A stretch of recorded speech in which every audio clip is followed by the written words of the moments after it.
గుత్తి వంకాయ కూర టేస్టీగా రావడానికి ఒక యూస్ఫుల్ టిప్ అండి.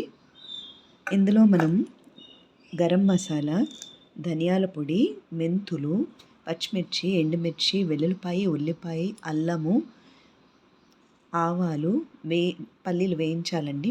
వేయించిన నువ్వుల పొడిది. ఇవన్నీ కూడా పచ్చిగా వేసుకొని రుబ్బుకోవడం కన్నా కూడా ఒక్క అల్లం వెల్లుల్లిపాయ తప్ప మిగతావన్నీ కూడా వేపుకొని వేసుకుంటే టేస్ట్ చాలా బాగుంటుందండి. ఇందులో దీంతో పాటు కొద్దిగా చింతపండు కూడా వేయాలండి. ఆ మసాలాలో వేయించి వేసుకుంటే రుచి చాలా బాగుంటుంది. కూర కూడా తొందరగా అవుతుందండి. తర్వాత చింతపండు యాడ్ చేయడం వల్ల మసాలా అనేది డామినెంట్గా లేకుండా బ్యాలెన్స్డ్గా ఉంటుందండి. తర్వాత చాలామందికి సబ్స్క్రిప్షన్ అంటే ఏంటో తెలియదు. మీకు కనుక సబ్స్క్రిప్షన్ అంటే ఏంటో తెలిస్తే నా ఛానల్ సబ్స్క్రైబ్ చేయండి. Thank you for your great support. This is guttivankaya kura masala, an useful tip for you to get it tasty. In this we need to add garam masala, dhania powder, coriander powder, fenugreek, green chili, red chili, garlic, onion, and also ginger and mustard seeds, and these peanuts should be roasted. This is roasted sesame powder and little coriander, and this garam masala which you regularly use at home only should be used, otherwise it will spoil the taste of recipe.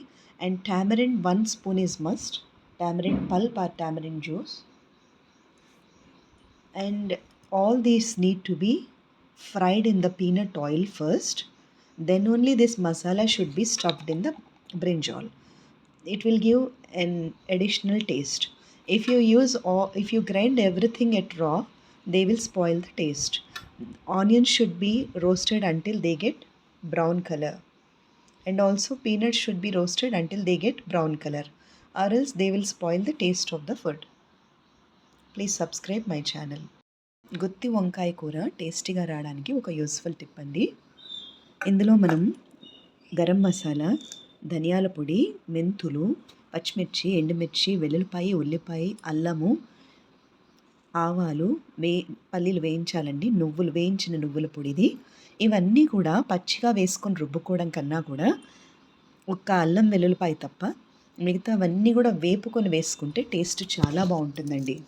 ఇందులో దీంతో పాటు కొద్దిగా చింతపండు కూడా వేయాలండి. ఆ మసాలాలో వేయించి వేసుకుంటే రుచి చాలా బాగుంటుంది. కూర కూడా తొందరగా అవుతుందండి. తర్వాత చింతపండు యాడ్ చేయడం వల్ల మసాలా అనేది డామినెంట్గా లేకుండా బ్యాలెన్స్డ్గా ఉంటుందండి. తర్వాత చాలామందికి సబ్స్క్రిప్షన్ అంటే ఏంటో తెలియదు. మీకు కనుక సబ్స్క్రిప్షన్ అంటే ఏంటో తెలిస్తే నా ఛానల్ సబ్స్క్రైబ్ చేయండి. Thank you for your great support. ఇలా ఉల్లిపాయలు గోల్డెన్ బ్రౌన్ కలర్ వచ్చే వరకు వేపుకోవాలండి.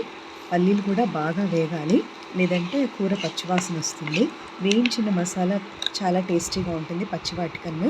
మనకి టైం ఉంటే గుత్తి వంకాయలు మనం స్టఫ్ చేసి కుక్కర్లో కనుక వండుకుంటే వంకాయ మెత్తగా వస్తుందండి. అది చాలా టేస్టీగా ఉంటుంది కుక్కర్లో.